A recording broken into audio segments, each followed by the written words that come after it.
एक बार फिर से आप सभी का स्वागत है। हम अध्ययन कर रहे हैं कुरिन्थियों के नाम पौलुस प्रेरित की पहली पत्रिका और हम बात कर रहे थे आत्मिक वरदानों के विषय में। मैंने आपसे कहा कि अपने अंदर आत्मिक वरदान ढूंढने से पहले हम ये भी देखें कि हमारे अंदर आत्मा का फल के चिन्ह पाए जा रहे हैं कि नहीं।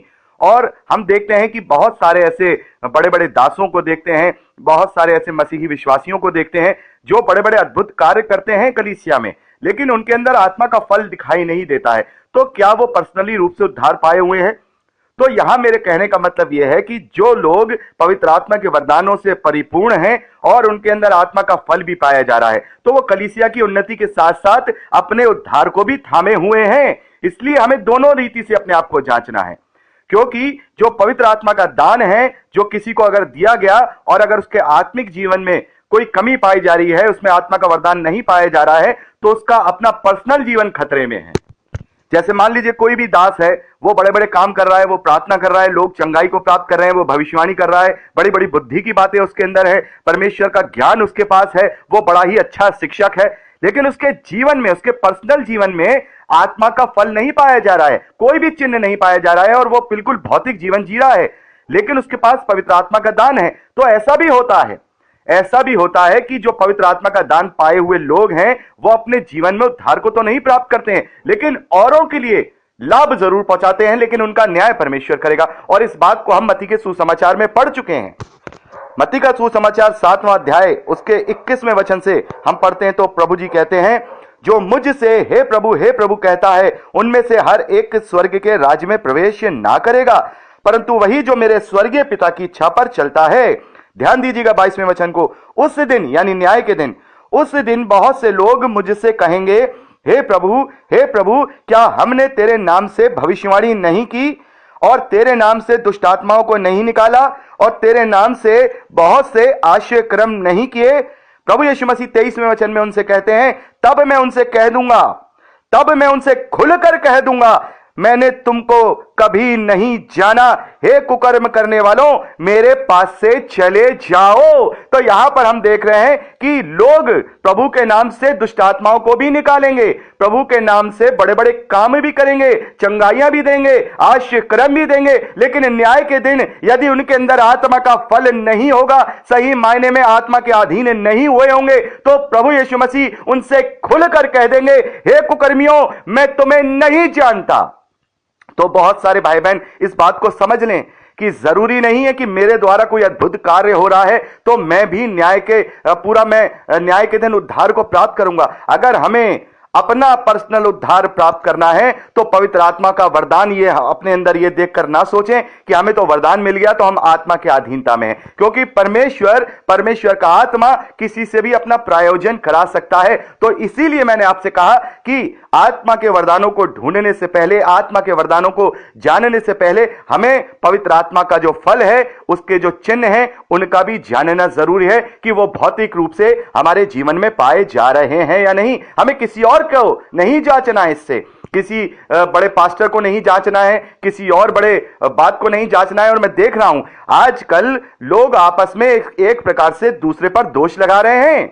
तो ये दोष नहीं लगाना है, क्योंकि परमेश्वर अपनी महिमा पत्थरों से भी करवा सकता है, ये बात मैं और आप जानते हैं। तो परमेश्वर झूठे लोगों से भी अपने लाभ की बातें निकलवा सकता है, जैसे अभी हमने पढ़ा मत्ती के सुसमाचार 7वें अध्याय 22वें वचन में कि उनके द्वारा भविष्यवाणियां की जा रही हैं, उनके द्वारा चंगाई दी जा रही है, उनके द्वारा आश्चर्य कर्म किए जा रहे हैं, लेकिन उनका खुद का न्याय नहीं वहां पर हो रहा और प्रभु यीशु मसीह उन्हें कुकर्मी कहकर उन्हें पहचानने से इनकार कर दे रहे हैं। तो क्यों दोष लगा रहे हो? क्यों दूसरे पर दोष लगा रहे हो? क्या पता क्या किसका न्याय परमेश्वर किस रीति से करे। और हम बहुत सारे प्रभु के दासों पर दोष लगाते हैं नाम लेकर के। नहीं, हमें दोष नहीं लगाना है, हमें केवल उन्हें सच्चाई बतानी है, उन प्रभु के दासों को नहीं बल्कि उनके मानने वालों को, कि यह सत्य है, यह हमारा काम है। और हम देख रहे हैं कि लोग अपने छोटे छोटे मत को लेकर के ऐसा विभाजन अपने अंदर करते हैं और एक दूसरे से विवाद करते हैं, एक दूसरे को नीचा दिखाते हैं। पौलुस कहते हैं हमसे कि तुम जो विश्वास में निर्बल है उसे अपनी संगति में ले लो, उससे विवाद करने के लिए नहीं बल्कि उसकी आत्मिक उन्नति करने के लिए। तो खैर ये अलग विषय है, बात हुई तो मैंने ये बात यहां निकाल दी। तो यहां पर मेरा जो कहने का तात्पर्य है, एक बार हम गलातियों की पुस्तक को और पढ़ लें। गलातियों की पुस्तक 5वां अध्याय, उसमें जो 22वां वचन है जिसमें आत्मा का फल के जो 9 चिन्ह है वो मैं आपको जरूर बताना चाहता हूं। यहां पर लिखा है आत्मा का फल प्रेम, आनंद, शांति, धीरज, कृपा, भलाई, विश्वास, नम्रता और संयम। ये आत्मा का फल है जो भौतिक रूप से हमारे व्यवहार में, हमारे चाल चलन में दिखाई देना चाहिए। और ये 9 फल भी अगर पूरे के पूरे पाए जा रहे हैं और इसमें से अगर 2 या 3 भी जो चिन्ह है वो हमारे जीवन में पाए जा रहे हैं, तो इसका मतलब यह है कि अब हम आत्मा की अधीनता में हैं, यानी कि हम पूरी रीति से आत्मा की अधीनता में हैं। हमारा भी उद्धार है और हमें जो पवित्र आत्मा के द्वारा जो वरदान मिले हैं उसके द्वारा कलीसिया के अभी उद्धार है, यानी कि हम अपने आप को भी बचा रहे हैं और अब हम दूसरों को बचाने के योग्य भी हो गए हैं। और जैसा मैंने आपको एक गीत है जो मैंने बताया था कि खुद ही बचना काफी नहीं है, औरों को भी बचाना होगा। तो पहले हम अपने आप को बचाएं और फिर हम पवित्र आत्मा के वरदानों के द्वारा दूसरों को बचाए जाने का कारण भी बने। तो ये बातें मैं आपको आत्मा के फल से इसलिए जोड़ करके बता रहा हूं कि कहीं ऐसा ना हो कि हमारे अंदर आत्मा का वरदान पाया जा रहा है और हम अपने आप को यह सोचने लगे कि अब तो हम उद्धार को प्राप्त किए हुए हैं। तो सावधान, यदि आत्मा का फल नहीं पाया जा रहा है तो अभी हम पूर्ण रूप से विश्वासी नहीं है, पूर्ण रूप से उद्धार को पाए हुए नहीं है। तो अब बात करते हैं एक एक करके जो 9 आत्मिक वरदान है जो कलीसिया की भलाई के लिए, कलीसिया की आत्मिक उन्नति के लिए पवित्र आत्मा की ओर से दिए जाते हैं। पहली बात यहां 8वें वचन में पौलुस लिखते हैं, एक को आत्मा के द्वारा बुद्धि की बातें दी जाती हैं। तो ये बुद्धि की बातें क्या हैं? बुद्धि का वरदान, बुद्धि का आत्मिक वरदान, ये बुद्धि की बातें क्या है? देखिए, जो भी आत्मा के द्वारा बुद्धि दी जाती है वो संसारिक बुद्धि नहीं होती है। बहुत से लोग ये सोचे कि आत्मा के द्वारा हमें संसारिक बुद्धि दी गई, हमने बड़े बड़े आविष्कार कर लिए या हमने बहुत बड़े डॉक्टर बन गए या हम बहुत बड़े साइंटिस्ट बन गए। नहीं, ये बुद्धि के विषय में यहां पर नहीं बताया जा रहा है। ये आत्मिक वरदान है। तो ये वो बुद्धि है, ये वो बुद्धि है जो हमें आत्मिक जीवन जीने में हमारी सहायक होती है और हम दूसरों के लिए सहायक बनते हैं। जैसे मान लीजिए कोई किसी से पूछता है कि बाइबल के अनुसार हमें ये कार्य करना चाहिए या नहीं, तो वो उस बुद्धि के द्वारा पवित्र शास्त्र से वो उसको समझा सकता है, बता सकता है कि नहीं, ये कार्य सही है और ये कार्य सही नहीं है। ये बुद्धि है, यह बुद्धि है कि वो दूसरों को आत्मिकता में हो करके आत्मा के द्वारा जो उसे कॉन्शियस में बातें बताई जा रही हैं उसके द्वारा वो उसके आत्मिक उन्नति का कारण बनता है। वो बुद्धि जो आत्मा के द्वारा उसे दी जाती है। बहुत सारे शिक्षकों को, बहुत सारे प्रभु के प्रचारकों के अंदर ये गुण मैं देखता हूं और हो सकता है वो गुण आपके अंदर भी हो कि आप पवित्र शास्त्र से उस बुद्धि का उपयोग करके जो पवित्र आत्मा के द्वारा जो वरदान दिया गया है, आप लोगों को बुराई करने से बचा सकते हैं और उनके आत्मिक जीवन को उन्नत करने में आप उनकी सहायता कर सकते हैं, क्योंकि ये गुण आपके अंदर है। यह पहचानना होगा। बहुत से लोग अपने आत्मिक वरदानों को नहीं पहचानते हैं। जैसे हम पौलुस के विषय में देखते हैं कि पौलुस लोगों को कितनी ज्यादा बुद्धि की बातें वहां समझाते हैं, आत्मिक बुद्धि की बातें कि ऐसा करो, ऐसा ये सही है, ऐसा करना चाहिए, ऐसा करना परमेश्वर के ग्रहण योग्य है। तो ये आत्मा के कॉन्शियस से ये वरदान के रूप में लोगों को मिलता है। और यहां जो 9 वरदान हमें बताए जा रहे हैं, इनमें से कोई बड़ा या छोटा वरदान नहीं है। सारे वरदान, अभी हम आगे इस बात को पढ़ेंगे 12वें वचन से, सारे ही वरदान एक दूसरे के लिए पूरक हैं। ना ही कोई छोटा है, ना ही कोई बड़ा है। तो जिसे बुद्धि का वरदान दिया जाता है वो भी वरदान औरों के लिए, यानी कलीसिया के लिए लाभ का कारण होता है, उन्नति का कारण होता है। दूसरी बात यहां पर लिखा है, दूसरे को उसी आत्मा के द्वारा ज्ञान की बातें, यानी ज्ञान। तो ये ज्ञान क्या है? बहुत से लोगों को लगता है कि बुद्धि और ज्ञान दोनों चीजें एक ही हैं। नहीं, जैसे मैंने आपको बताया, बुद्धि वो कॉन्शियस है जो पवित्र आत्मा हमें देता है, जो हमें सही और बुरे का फर्क हमें बताता है कि ये सही है, ये गलत है, ये हमें करना चाहिए, ये हमें नहीं करना चाहिए, जो कि पवित्र शास्त्र के द्वारा ही हम जानते हैं। ज्ञान वो चीज है, जैसे मान लीजिए कोई भी पवित्र शास्त्र का कोई हम वचन पढ़ रहे हैं तो पवित्र आत्मा के द्वारा हमें वो ज्ञान मिलता है कि इस वचन का मूल भावना या इस वचन की मूल शिक्षा क्या है। वो ज्ञान है परमेश्वर के विषय का ज्ञान। परमेश्वर के विषय का ज्ञान पवित्र आत्मा के द्वारा दिया जाता है कि हम ये जान लेते हैं कि ये जो कहा जा रहा है उसकी जो मूल भावना है वो क्या है। ये ज्ञान है। ये सभी को नहीं होता है, ये प्रचारकों को भी कभी कभी नहीं होता है, इसलिए वो कभी कभी गलत प्रचार भी कर देते हैं। और मैं आपको बताना चाहता हूं, गलत प्रचार करना और झूठा प्रचार करना या किसी मत का प्रचार करना, ये तीनों अलग अलग चीजें होती हैं। हम इससे किसी को दोषी ना ठहराएं। झूठा प्रचार वो है जो मसीह की मूल शिक्षाओं को गलत करके प्रचार करता है, तो वो शैतान की ओर से है। आप मेरी बात को बड़े ध्यान से सुनिए। इस बात को लेकर के बहुत सारे जो प्रभु के दास हैं वो लड़ाई करते हैं आपस में। उन्हें यही नहीं पता है कि दोनों ही प्रभु के हैं, दोनों ही चुने हुए हैं, और वो एक दूसरे पर दोष लगा रहे हैं।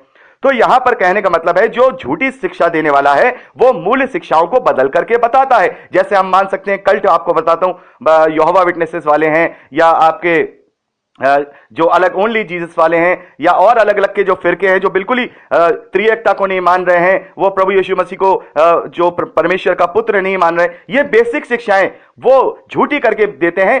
ये झूठी शिक्षाएं हैं। लेकिन जो वचन को समझ करके अगर वो कोई ऐसा प्रचार कर रहा है जिससे आत्मा में तो कोई फर्क नहीं पड़ रहा है, लेकिन दूसरों की आत्मिक उन्नति हो रही है, तो वो फिर गलत शिक्षा जो कहेंगे वो परमेश्वर के लिए पाप का विषय नहीं है।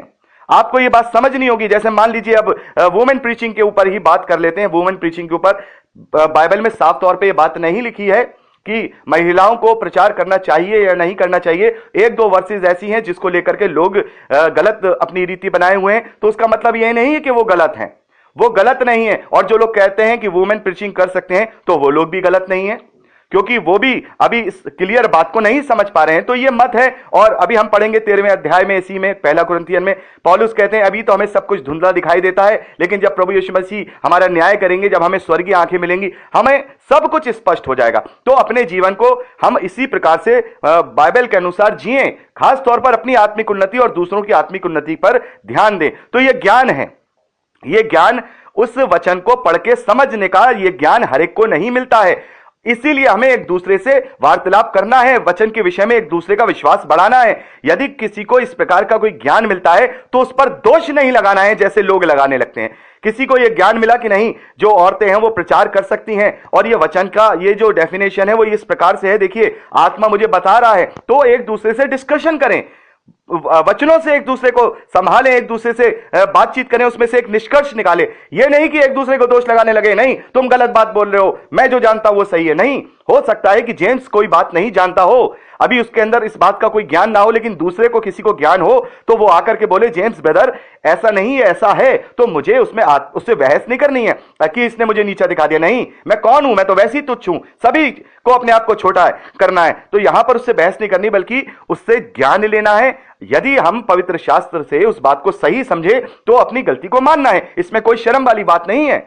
और मैं हमेशा कहता हूं, यदि मुझसे कोई गलती होगी, या अगर मुझसे कोई गलती मुझे कोई मेरा भाई बताए, तो मुझे अपनी गलती मानने में शर्म नहीं आएगी, बल्कि मैं उसका धन्यवाद करूंगा कि पवित्र आत्मा ने उसके द्वारा मुझे मेरी आंखें खोल दी, मुझे सही ज्ञान को उसने हमें दिया। तो ये जो ज्ञान है, यह पवित्र शास्त्र को समझने का जो ज्ञान है, यह पवित्र आत्मा की ओर से दिया गया एक वरदान है। आगे बात करते हैं, उसी किसी को उसी आत्मा से विश्वास ये विश्वास का जो वरदान है। देखिए इस विषय में देखेंगे कि विश्वास का वरदान क्या है। विश्वास का वरदान क्या है? विश्वास का वरदान हम सभी जानते हैं, हम सभी विश्वास करते हैं, मैं और आप विश्वास करते हैं, लेकिन पूर्ण विश्वास क्या है?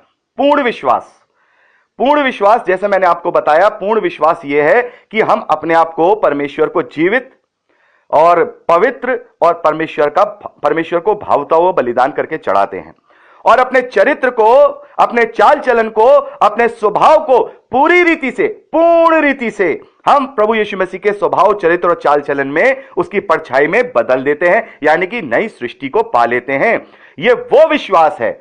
हमारा विश्वास ये भी आत्मा की ओर से ही मिलता है कि हर एक बात में जो मनुष्य अपने आप को जांचता है, अपने आप को छांटता है, अपने आप को काटता है, वो ही मनुष्य सच्चा विश्वास प्राप्त करता है। ये हर एक को नहीं है। किसी किसी के अंदर छोटी छोटी गलतियां पाई जाती हैं, किसी में छोटा सा गुस्सा पाया जाता है, किसी में छोटा सा घमंड पाया जाता है, किसी में छोटी छोटी बात में झूठ बोलने की बातें भी पाई जाती हैं, किसी को दूसरे को छोटा छोटा ईर्ष्या वाली बातें जो वो करता है वो भी पाया जाता है। लेकिन ये जो विश्वास का जो वरदान मिल रहा है, ये दूसरों की भलाई कैसे उत्पन्न करता है? देखिए, जब हम चरित्र का निर्माण करते हैं, जब हम अपने चरित्र का निर्माण करते हैं प्रभु यीशु मसीह में होकर, तब यह दूसरों के लिए लाभ का कारण बनता है और वो मनुष्य हमसे अट्रैक्ट होता है। तो ये जो विश्वास का वरदान है, यदि हमारे जीवन में पाया जा रहा है, पवित्र आत्मा की सामर्थ पाई जा रही है, हमारे चरित्र में, हमारे स्वभाव में, हमारे चाल चलन में दीनता, नम्रता, बिल्कुल अपने आप को शून्य कर देना, ये सब बातें पाई जा रही हैं, तो कलीसिया के जो अन्य भाई बहन हैं उससे प्रेरित होकर के अपने जीवन को बदलने का प्रयास करते हैं। हमारे जीवन को देखकर जो सच्चा और पूर्ण विश्वास है जो प्रभु यीशु मसीह में हमें है, उस विश्वास को देखकर अपने विश्वास को बढ़ाने का प्रयत्न करते हैं और हम उनके लिए इस बात में प्रेरित ठहरते हैं कि हम उन्हें प्रेरणा दे रहे हैं कि तुम्हें भी अपने जीवन को पूर्ण रूप से प्रभु यीशु मसीह के चरित्र, स्वभाव और चाल चलन में होकर के जीना है। और ये वरदान है, ये भी पवित्र आत्मा की ओर से दिया जाता है। हर एक को इतना पूर्ण विश्वास नहीं होता अपने जीवन में। पूर्ण विश्वास का मतलब ये नहीं कि यीशु मसीह पर विश्वास कर रहा है, वो उद्धार पर विश्वास कर रहा है। देखिए, मैं आपको बताना चाहता हूं, पूर्ण विश्वास की पूरी डेफिनेशन मैं आपको बताऊंगा। अभी तो मैंने आपको बताया चरित्र, चाल चलन और स्वभाव। अब दूसरी बात मैं आपको बताता हूं। 15 मिनट की रिकॉर्डिंग हो गई, अगली रिकॉर्डिंग में बात करेंगे। प्रभु आपको आशीष दे।